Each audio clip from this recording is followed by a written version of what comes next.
Hi, and welcome back to the Tobacco Use Prevention Education Program. This is session 4, The Truth About Vaping. In this session, we will learn the health risks that come from vaping, both nicotine and marijuana, as well as ways big tobacco is targeting young people trying to find replacement smokers. Now, before we get started today, since you are in high school, I would imagine that you have already been exposed to seeing a lot of students who vape. The numbers of students vaping increase every year, and it's something that's a big concern to public health because the amounts of nicotine are also increasing, and we don't really know the long-term health risks on young people for consuming this type of nicotine. So I'm really glad that you're here today because my goal is that you will leave this session having a clear picture really of what the health risks are when it comes to vaping so that you can make educated and informed decisions for yourself. So I want you to think about what you already know about vaping. Some people tell me that vaping is a healthy alternative to smoking. Some people tell me that they only vape organic, nicotine-free e-juice, and so therefore it's healthy rather than harmful. Some of these statements are accurate, some of them are not. But I just want you to think about, when you think of vaping, what do you think about? What do you picture? I also want you to think about why people vape, because by now most of us know that vaping is not healthy. So why do you think people still do it? Well, we'll talk about that. But let's go back to the beginning. Do you know why vape pens were originally created? Well, they started as a quit tool for longtime smokers. And it was really interesting actually because people who smoked could go to their doctor, get a prescription for an e-cigarette, an electronic cigarette, and they were very expensive.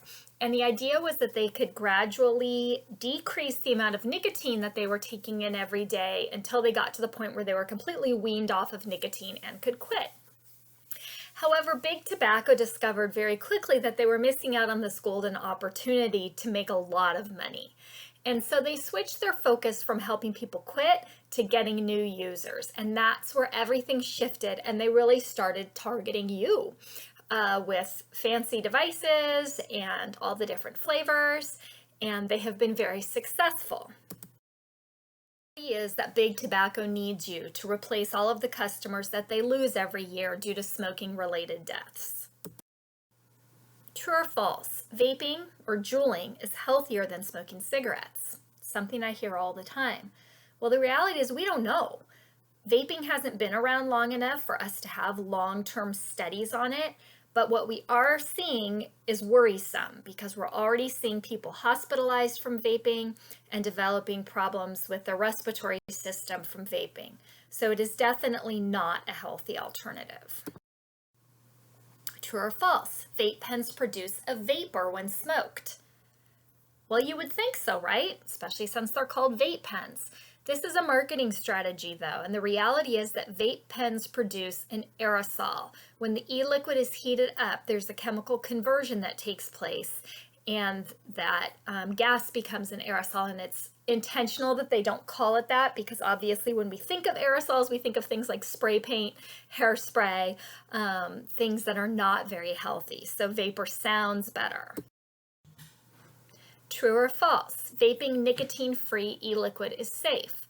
So I had this interesting experience a couple of years ago. I was at Sierra College for a health fair, and a student came up to me and said, well, I vape, but I use the healthy kind. I use chamomile because it helps relax me and helps me to sleep. So that's safe, right? Well, the reality is it's not. The truth of the matter is e-liquid is not yet regulated by the FDA. So a product could claim to be nicotine-free, and most of the time it will still actually have nicotine in it. But even if it truly doesn't, e-liquid is full of all types of chemicals that when are heated up and inhaled into our lungs are very harmful. So the reality is the only thing our lungs are designed to inhale is oxygen and air. Anything else can be harmful. The first vape devices that came out looked like the one on the right, and they were what's called a mod-based system. They were big, they were heavy, they had a powerful battery, and they would produce a huge plume of smoke from the user. So when you've seen cloud chasing competitions where people are making these huge plumes and designs and that kind of thing, They're using a mod-based system because of that powerful battery. The second generation of vape devices are what we call the pod-based system. And this is an example of a Juul here. It looks like a flash drive. Many pod-based systems are what we call stealth devices, meaning that they don't look like a vape device and they're designed to be used in secret so that people aren't aware that the user is vaping. And so this is what we tend to see at school, where students are vaping in class, in the bathroom, and that sort of thing. And they have a closed circuit system, so they produce very little vapor, so it's a lot easier to sneak with these. And if you think about it, clearly they are targeting young people because adults don't need to try to sneak vaping since it's legal for them. So we talked about nicotine in our last session, but just as a refresher, nicotine is the chemical that's in the tobacco plant that is highly addictive and that releases dopamine in the user's brain when they consume it or inhale it. So we're going to take a closer look at how Juul, the product Juul, has really spread vaping in our culture and created a pretty significant health problem for our youth. This is an ad for one of today's hottest products. If you don't look carefully though, you might miss what it's advertising. It's this little thing, and it's called Juul. Juul looks more like a flash drive or computer device, but it is really another kind of e-cigarette. Since it launched in 2015, Juul has taken over about 70% of the e-cigarette retail market share. It's now worth about $16 billion, and that success is often attributed to its sleek design. But the same features that make Juul a well-engineered product also make it attractive to young people, many of whom have never smoked before. And that has people worried, because devices like Juul might be designed to help smokers get off cigarettes, but they're also addicting a new generation to nicotine. So what makes this one e-cigarette so different from the rest? Answering that question starts with what you see on the outside. Juul is an e-cigarette, but it really doesn't look like one. It looks like a tech product, and it's tiny.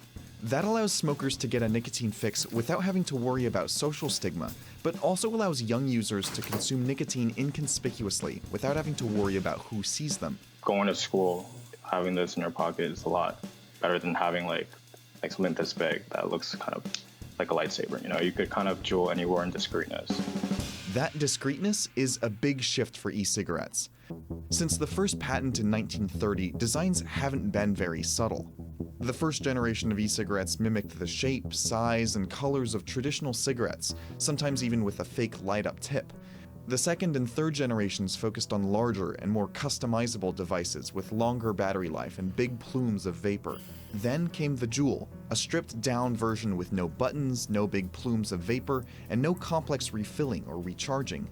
And it comes in a variety of bright colors that set it apart from other e-cigarettes, which made it look like a tech product that young people were already familiar with. That is why people call Juul the iPhone of e-cigs. And that similarity makes sense. Juul's founders met at Stanford Design School, and one worked as a design engineer at Apple. They created the first e-cigarette that looked more like a cool gadget and less like a drug delivery device. This wasn't smoking or vaping. It was Juuling. Yeah, like how grandmas have iPhones now, it's kind of like normal kids have Juuls now. Because it looks so modern, we kind of trust modern stuff a little bit more, so we're like, we can use it, we're not going to have any trouble with it, because you can trust it. The tech aspect definitely helps people get introduced to it, and then once they're introduced to it, they're staying, because they're conditioned to like all these different products, and then this is another product. And it's just another product until you're addicted to nicotine. And that is where it gets tricky.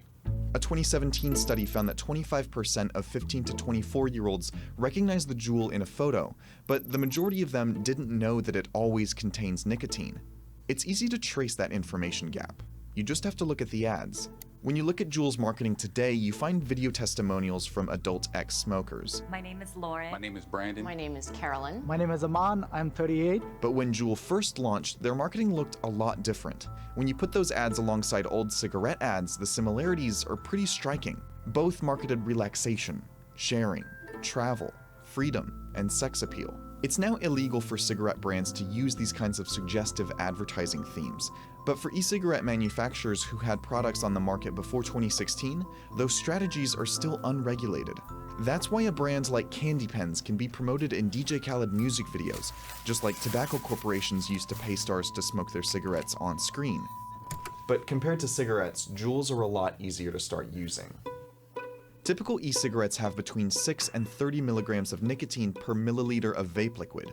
One Juul pod packs in 59 milligrams. That's 3 times the nicotine levels permitted in the European Union, which is why Juul isn't sold there.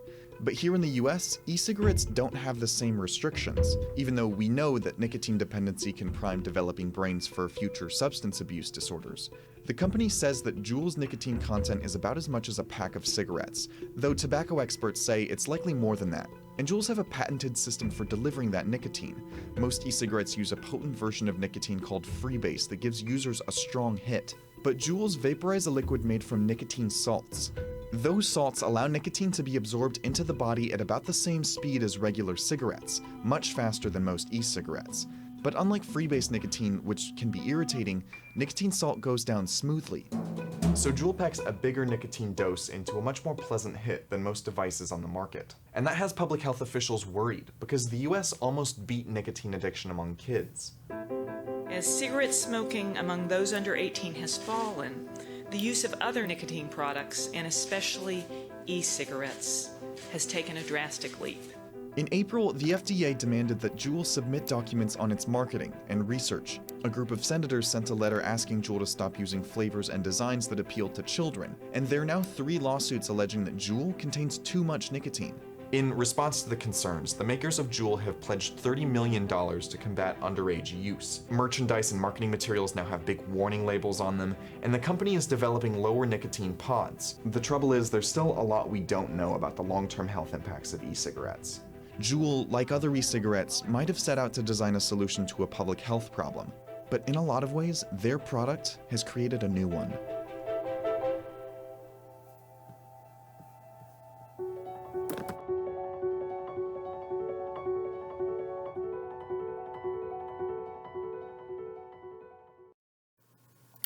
So one thing that the video discusses a lot is how much nicotine is in these products and the concern around there. And the reality is there are now products on the market that have such high levels of nicotine that we have never had products with this much nicotine before. And so we don't really know the long-term health risks from that. So if you look at a pack of cigarettes, one pack has 20 cigarettes, which is about 20 milligrams of nicotine. One Juul pod has the equivalent of 41 cigarettes of nicotine. And I've spoken with young people who might go through 2 pods a day. So that would be over 80 cigarettes worth of nicotine a day. A fixed pod has approximately 75 cigarettes worth of nicotine. And a Soren pod has approximately 90 cigarettes worth of nicotine. So like I said, we don't really know exactly what that's going to do to people's health long term, but I am sure it is not going to be good. And just to reiterate, all pre-filled pods contain nicotine. So even if they claim that they don't, they do. You hid your Next, we're vape going to hear underneath from a your young pillows. woman who developed And you would a serious come and lung smoke how infection often? and disease. Oh, I couldn't go longer caused than from like vaping. 10, And we 15 heard minutes about a without lot of hitting these it. cases It was about so 6 addicting. months I brought it ago. with And me what's scary everywhere about I it, went. obviously, this Seema does not Herman never happen to everybody expected that who what she vapes, thought was a but it can harmless be hard to habit, predict who vaping, this will would end up happen to, nearly killing and her. it It took also 2 has days for my lungs to fail, doctors and I almost died. concerned because they don't The always know how 18-year-old to going treat it viral with this or why photo it's from her happening. hospital bed, So a let's go ahead tube and still listen to pumping her story. oxygen to her failing lungs. In her hands, a call to action. Asked for like a pen and paper because that was the only way I could communicate. And I wrote, I want to start a no vaping campaign. That was the first thing I did when I opened my eyes. Seema's story is just the latest in a landslide of incidents linked to vaping, sparking what many officials are calling a national health crisis. What we've seen in the course of the past, let's say, month, is an increased number of people who are coming in with respiratory problems as a result of vaping. So far, the Centers for Disease Control report more than 450 possible cases in 33 states of lung illness associated with vaping. And 6 deaths have been confirmed in California, Illinois, Indiana, Minnesota, Oregon, and now Kansas. Last Friday, the CDC issued a stark warning. If you are vaping, no matter how old you are, you should consider stopping. Like, I didn't think of myself as a smoker. The vaping just makes it seem like it's nothing, like you're doing nothing wrong. Seema was in high school when she started vaping nicotine. I was 16 the first time, 15 even, the first time I bought it at the smoke shop. I went in and I was like, can I get a pack of Juul pods? And they were like, how old are you? And I said, 22. And they were just like, okay. It ended up becoming my oxygen. I couldn't live without it. I needed it all the time, every day. But because all of my friends were doing it all the time and no one else had symptoms that I had, I couldn't, like, I wouldn't even have imagined that maybe this is killing me. Seema was an active, healthy teen. She'd been dancing for years, even making dance team her freshman year of college. But as her vaping habit increased, adding in cannabis, her ability to dance disappeared. She was vaping a cartridge a day. That's like smoking the same amount of nicotine as a pack of cigarettes in one day. Her parents had no idea their daughter had become hopelessly addicted. This healthy dancer dancing 12 hours a week stopped dancing because of it. Stop living because of it. Stop going to school and college because of it. Seema says she was feeling sick all the time. Over a year, I lost like 50 pounds without trying. 50 pounds? Yeah. By this summer, Seema had stopped going to her college classes. She says her health issues were getting worse, but no doctor could nail down what was wrong. Did you not tell the doctors that you vaped? I actually did. I made sure that every hospital, every ER, every doctor's office I went to, I told them that I smoked. But you never thought, I can't breathe, I feel like I'm gonna die. Maybe it's because I'm vaping every 10 to 15 minutes. No doctor ever said, like, maybe you should stop vaping. It all came to a head on August 15th when Seema's dad rushed her to the ER. I said, go fast. Don't let me close my eyes. Don't let me fall asleep or I won't wake up. Now, why did you say that? Because I knew I was dying. You felt death on you? Yeah. It was terrifying. The worst part was I couldn't let it, like, my parents watch it happen to me. But hospital staff couldn't figure out why Seema couldn't breathe. 2 days later, doctors had to put her on a ventilator. I was begging them, vent her faster, she's going to die. And it was terrifying. It was in that agonizing moment that Seema's cousin revealed her secret addiction. She said, you know, she smokes every day. I said, what? What are you talking about? She said, she smokes every day. She smokes that vape. I said, you tell the doctors right now. You go tell the doctors right now. And I ransacked her room and I found all the vapes. They look like gum wrappers. They look like little candy wrappers. They look like little cute mascara wands. This progress.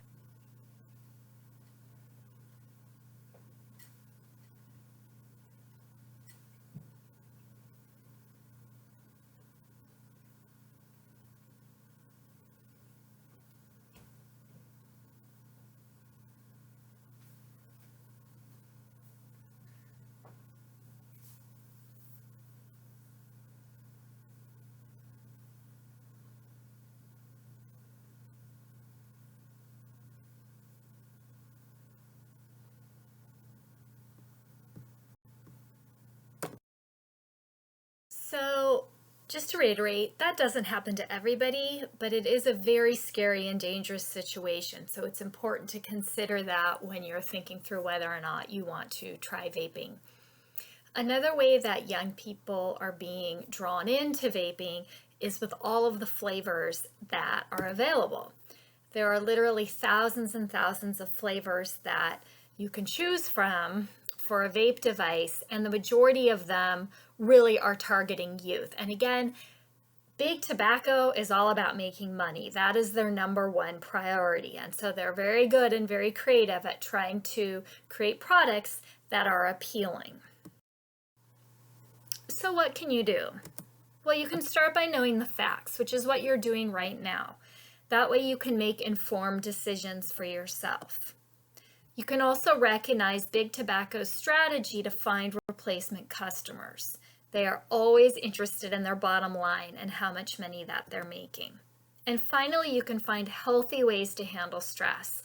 I hear a lot that people vape, especially marijuana, in order to handle their anxiety and their stress, but there are a lot of healthy alternatives for dealing with stress, such as exercising, doing something creative like drawing or journaling or photography or playing an instrument or even taking a break to play video games. Anything that's going to lower your stress, but in a way that doesn't harm your body.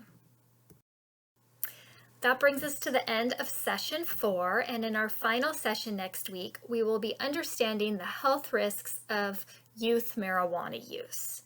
So I hope you have a wonderful week, and I look forward to talking to you soon.